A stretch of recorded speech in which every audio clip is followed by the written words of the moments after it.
یا یوسفو قسم به عزت و جلالم که من از فرزندای تو دیگه پیغمبری رو برهم بده. از بالای اشتر خشد از زمین پرتاف به سوی بچه‌شان دوان دوان آمدن گرفت. حالی بچه هایی که امروز پدرش بیمار از خبرش نمیگیرد چیزایی که حالا تیاقشم کردن. حضرت یعقوب در غم او سوخت، چشماش کور شد و بیاد ببینه که یوسف چی بی‌آدابی کرد. بی‌آدابی یوسف نسبت به بی‌آدابی ما و شما امروز نسبت به پدرش چگونه است. اما عاق پدر و مادر در همین دنیا خدا عذاب میکند. پیش از پادشاهی تکیه کرده به نسبت به یعقوب بی‌پرواگی کردی، قسم به عزت و جلالم که از فرزندای تو من دیگه پیغمبر نمیبرانم. یوسف از پدر جدا شد 30 و چند سال، بعد روایت 40 سال. حضرت یوسف علیه السلام همه میدانه یوسف کی است. برای خاطری از بالای اسب دیرتر فرامدنش خدا وی عتاب کرد. یوسف از پدر جدا شد 30 و چند سال، بعد روایت 40 سال. حضرت یعقوب در غم او سوخت، چشماش کور شد و بیضت عیناه من الحزن و هو کظیم. چشماش کور شد. وقتی که یوسف پادشاه شد در مصر با قضای الهی، پیراهن خود روان کرد به سوی پدر بزرگوارش یعقوب. با بوییدن پیراهن چشمای یوسف بینا شد. حضرت یوسف دعوت کرد که پدر بزرگوارش به مصر بیارن از شام. جوانای خوب گوش اندازه ببینه که یوسف چی بی‌آدابی کرد. بی‌آدابی یوسف نسبت به بی‌آدابی ما و شما امروز نسبت به پدرش چگونه است. چی بی‌آدابی کرد یوسف که خدا وی عتاب کرد. حضرت یعقوب با همراهی بچه ها و نبیره های باقی ماندهش از کنعان آمدند به سوی مصر. نزدیکی مصر آمدند خبر به حضرت یوسف رفت که پدر بزرگوار و پیغمبر خدا یعقوب آمده ایستاده است. حضرت یوسف هم 40 سال قریب پدرش ندیده بود. از اشتیاق پدر، از ذوق پدر با همراهی وزیرا و خدمتگاراش سواره از مصر بیرون رفت. دید که از دور بالای اشتر سوار حضرت یعقوبی کهنسال آمده ایستاده است.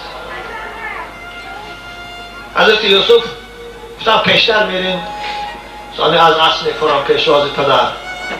اما وقتی که چشم یعقوب به حضرت یوسف افتید از دور خودش داشته نتانست از بالای اشتر خشد از زمین پرتاف به سوی بچه‌شان دوان دوان آمدن گرفت. یعنی از یوسف دیرتر فرامد با گمان که حالا پیشتر میرم من میفرام. گفته که حضرت یعقوب پیش برآمدن. همین خدا ده خوش نامد حضرت یوسف خدا عتاب کرد. چی گفت؟ یا یوسفو قسم به عزت و جلالم که من از فرزندای تو دیگه پیغمبری رو برهم بده. تو گفتم به پادشاهی اتتعاظمو، تو از روی پادشاهی گفتم به نسبت به پدرت تکبری کردی. تو به پادشاهی تکیه کرده به نسبت به یعقوب بی‌پرواگی کردی.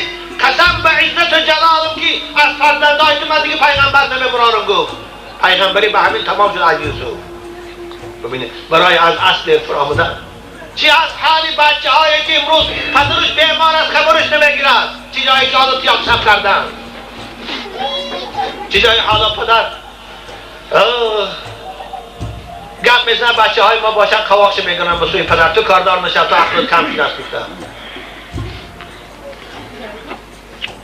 جوانای عزیز بنابر حضرت ابوبکر صدیق میگویند کل الذنوب یؤخر الله منها ما شاء الى یوم القیامه. رسول اکرم میفرمایند حدیث روایت ابوبکر کردند همه گناه را خدا عذابش به روز قیامت موقوف گذاشته است. خیال میکنن این آدم کشا، خیال میکنن این آدم دزدا، خیال میکنن این نشه کشا و عرق فروشا، عرق نوشا خیال میکنن که همتون میرن خلاص میشن. میمورن دیگه هیچ کس اونا رو نمیپرسه. نه، اونا رو حتما خدا انتقامش از اینا میگیره. اینا من المجرمین منتقمون. اما عاق پدر و مادر در همین دنیا خدا عذاب میکنند. پیش از آن که مرد بیاد اول همین دنیا عذابش میکنه، بعد تا برقی او رو با عذاب دوزخ میبره. بنابر همون جوانه که، همون دختره که پدر و مادرش به احترام میکند، خواه در وقت پیری دیوانه میشود، خواه در وقت پیری محتاج میشود به یک برید نون، یا در کوچه میافتد میمورد. من در این با میتونم چندین مثال بیارم برای شما، هم تا ما رو من دیدم شنیدم. بنابر جوانای عزیز، پدر و مادراتان دوست دارید، پدر و مادراتان احترام کنید. هر سحر یک وقتی که به کار به برای میره، پیش پدرتان درای دعا گیرید. فاتحه وی سبب برکت یافتن شما میشود، دعای وی سبب دراز شدن عمرتان میشود، دعای پدر سبب به دولت شدن شما میشود. دعاش گیرید. از کار که بیگم میگرده میبیاد، ماننده که برای صغیرهات شکلات میبیاری، برای پدرت هم دو قندک بیار یا دو پچینگ ملایمت بیار دستش خورد. ماننده که برای زنت متریال قیمت بها میخری، برای مادرت هم خر بیار. مادر لباسی چیز میپوشد، چیرکین. این ناجوان مرد عروسش فسان کرده لباسی $100 که در کوچه میگردد. نمیگه که مادری من چه حال دارد، نمیگه که مادری من چی خورد امشب، نمیگه که مادری من امشب گرم بود یا خانهش.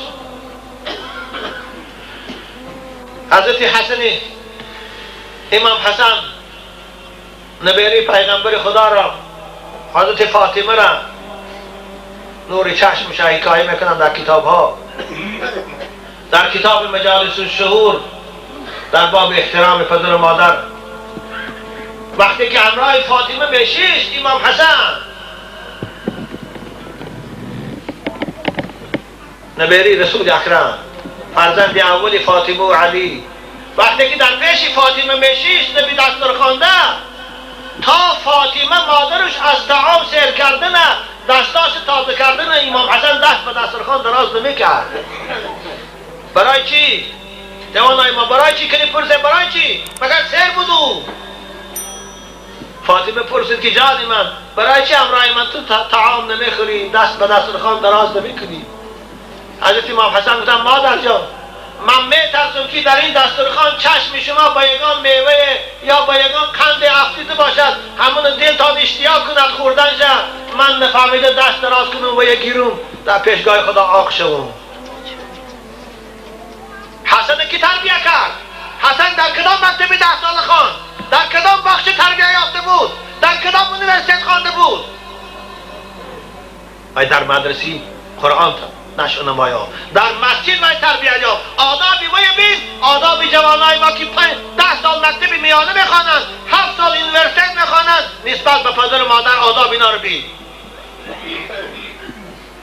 دست دراز نمیکرد، به خاطر اینکه مبادا مادر اشتیاق کنه و من نفهمیده او رو گیرم عاق شد. اما امروز بچه های ما خودش دسترخوان چیزی خوب شه میخورد و بیچاره مادر همون نون چای قاق میخورد. صحبت من در موضوع پدر و مادر برای خاطر آن است که از سوکاز یک پدر نزد من از فرزند شکایت کرد که بچم صاحب 3 فرزنده، گفت برای خاطر پول تگو من پولش ندادم، همون قدر زدم، گفت که 3 روز به کرپا گرداندن من در خانه. بچه پدرش زد. جوانان خوب، فرزنده که پدر خودش مادر خودش آزار میتید، مگر وی فرزند است؟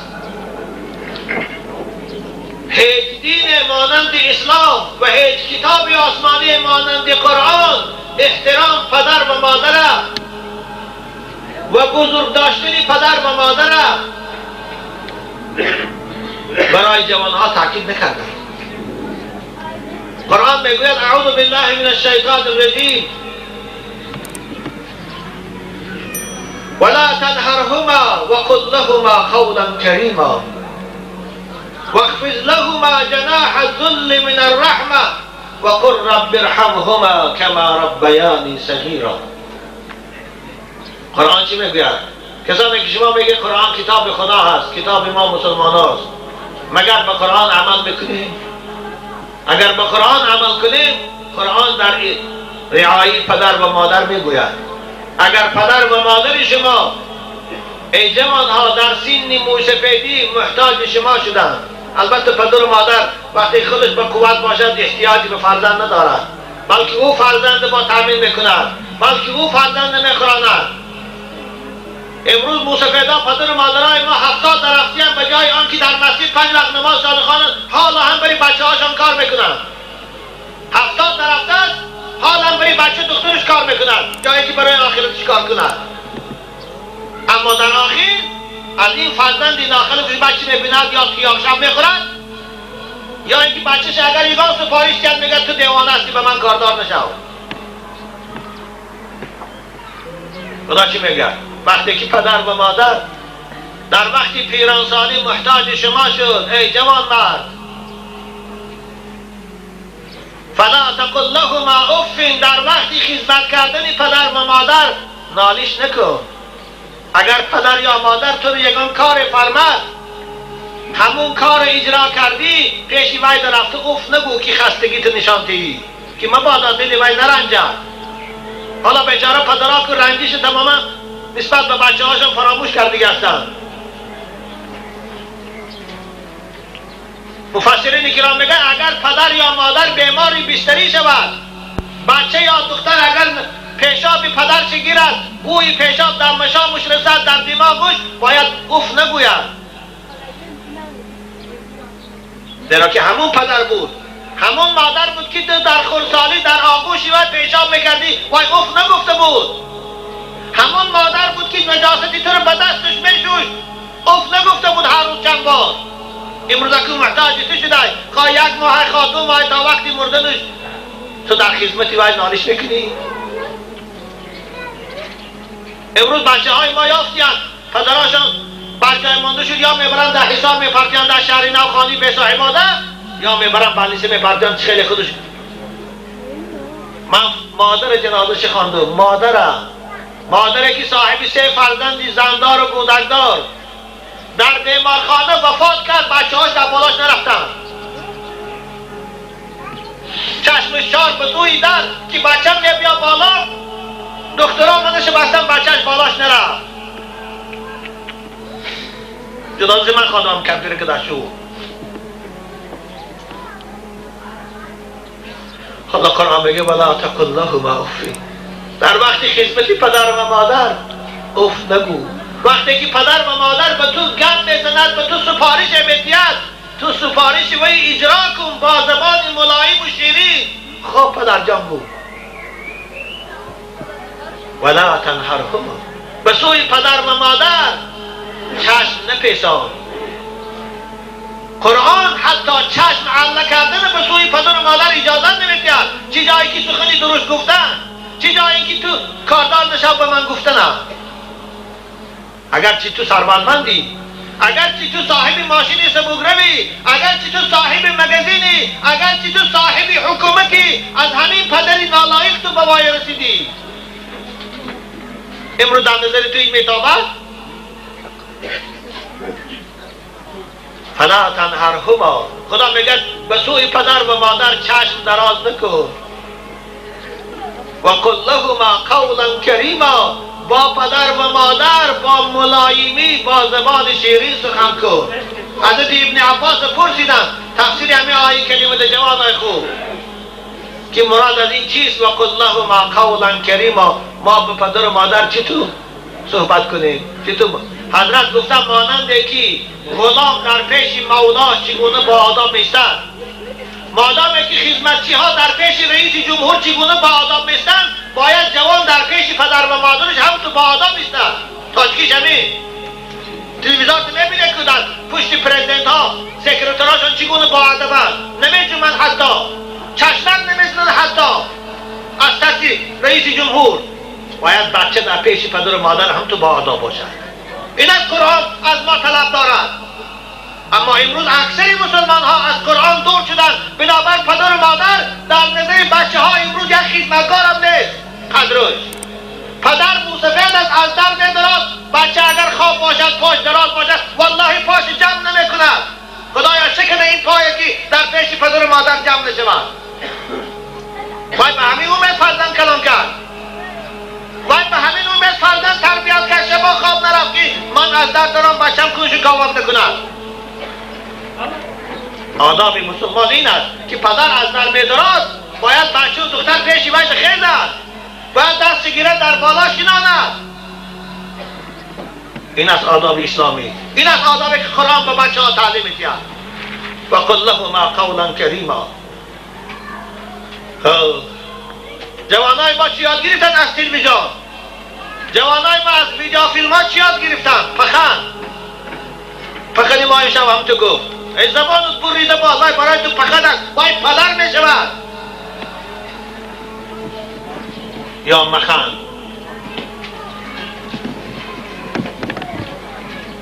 این است آدابی که جوانای ما از کوچه یاد گرفتن. اگر اینها مسجد میرفتن روزای جمعه از پیشواهای خود در باب احترام پدر و مادر سخن میشنیدن، پدر پخند نمیگفتن وای پدر است، وای مادر است، وای مربی است. الله رسول اکرم در حدیث صحیح میفرمایند عاق پدر و مادر بوی جنت نمییابد.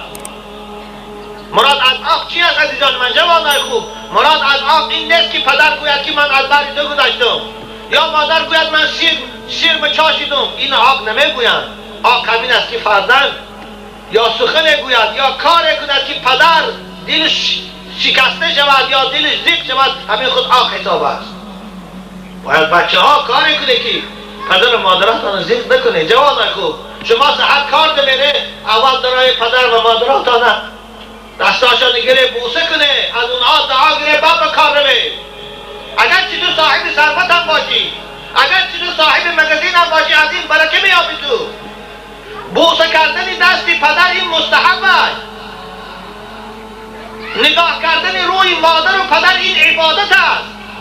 حالا بعضی بچه های ما در همون حوالی پدرش قدیم مادر زندگی میکنند، هفته ها میشه دلی پدر مادرش نمیکشد. شب میبیاد سحر میرود، شب میبیاد سحر میرود، یگان چی هم برای صغیرهای خودش میبیاد زهر خور صغیرش شکلات، اما نمیگی پدری من در خانه تا خوابم. انا همون صغیرهایی که تو امروز بری دلش میسوزد، همون صغیرهایی که برای من بهترین لباس میخری میبیاری، وقتی تو این مصیبت هم تو بانی کرده بود. هر دا نفتم که حالی این دادات بالای تو نمیبیاد. انا همون بچه که شیرین روحت انشاءالله تو رو بلغت میزند. خواهی که در وقت پیری بچه های دوست رویک داد شما رو احترام کنید، امروز پدرهای مصطفیتان و مادرها رو احترام کنید. رسول اکرم میگن برو آباءکم تبرکم ابناءکم. پدر